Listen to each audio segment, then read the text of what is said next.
I don't believe that Donald Trump. You don't think he did I anything? don't think he did anything wrong. No, I don't. I believe that he complained about the election the same way Hillary did. Hillary, for 4 years, referred to the 2016 election as having been stolen. Her word, not mine. She called Donald Trump illegitimate. Her word, not mine. Jay Johnson, who's Obama's DHS secretary, testified under oath that not a single vote tally was changed by the Russians. They tried, but they failed to change a single vote tally.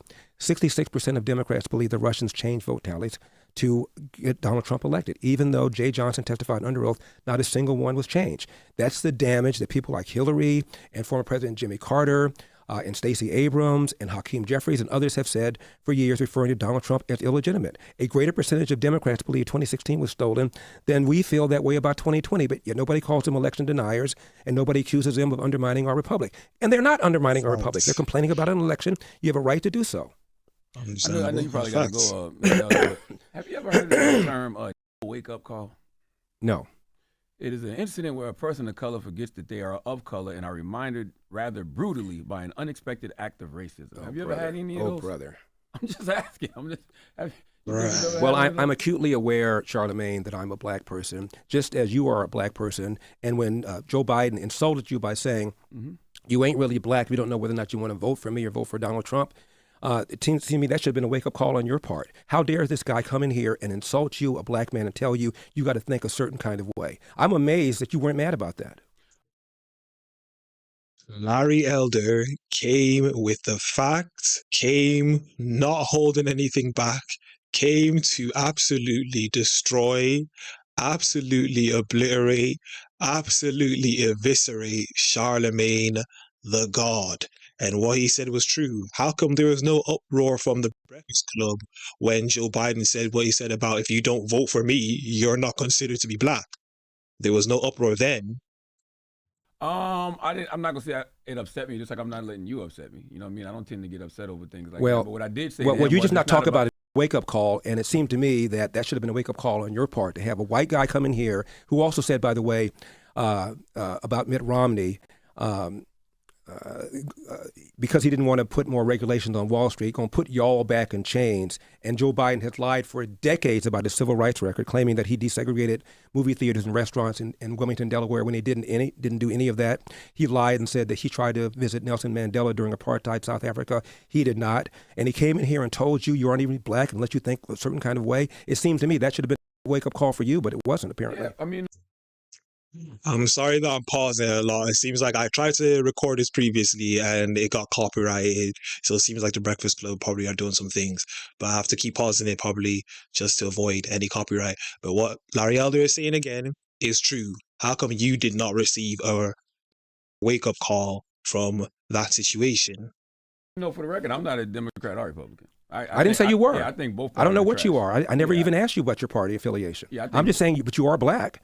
And to have a white guy come in here and tell you have to say, think a certain kind of way, otherwise you, quote, ain't black. Wow. How should I have replied to him, you think? What I just...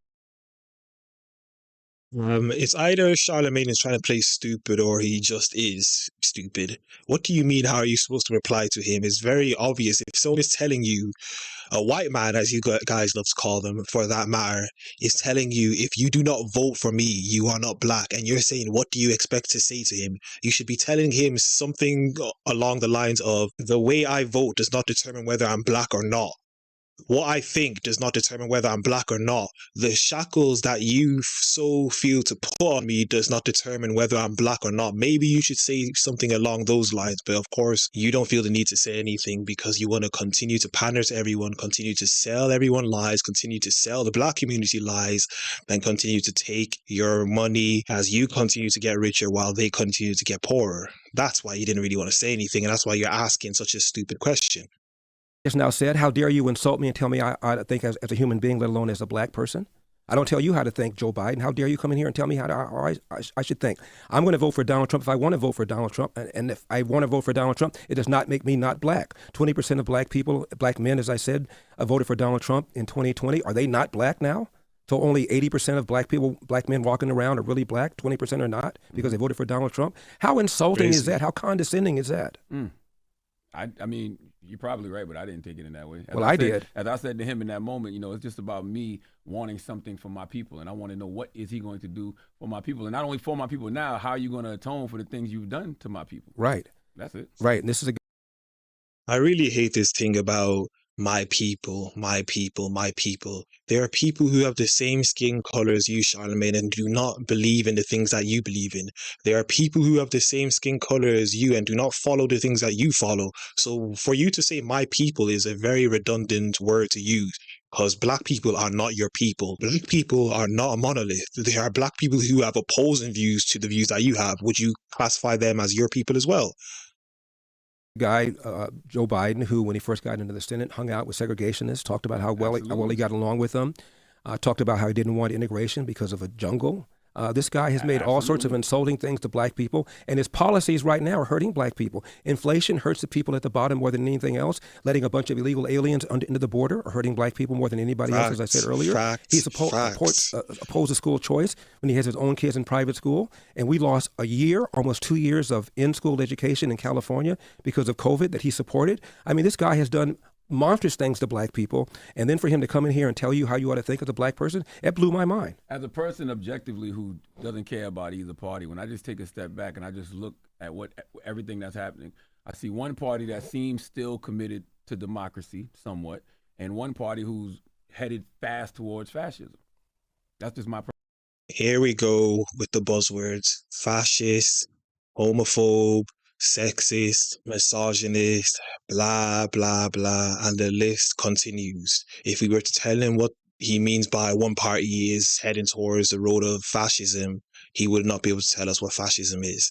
But here we go with the buzzwords to scare the people who do not know any better, to scare the ones who are below him, for him to continue to get the payroll, to receive his check, to receive the money, to receive all that money. It's just buzzwords is all he's using. And I'm really tired of people using buzzwords and not even knowing the meaning of them and using them out of context. Anyway, that was another video, another reaction. As I usually say, if you guys enjoyed the video, like the video as much as possible. Comment down below. Let's get a discussion going down below. Subscribe to the YouTube channel. The interview was much longer. I'll leave the link down in the description if people want to go and watch the interview, as I just wanted to react a bit. I might have another video come out if there's some other interesting stuff in this interview, because I haven't watched the full thing myself. Follow me on Instagram and Twitter at YinkaThatGuy, and I am out.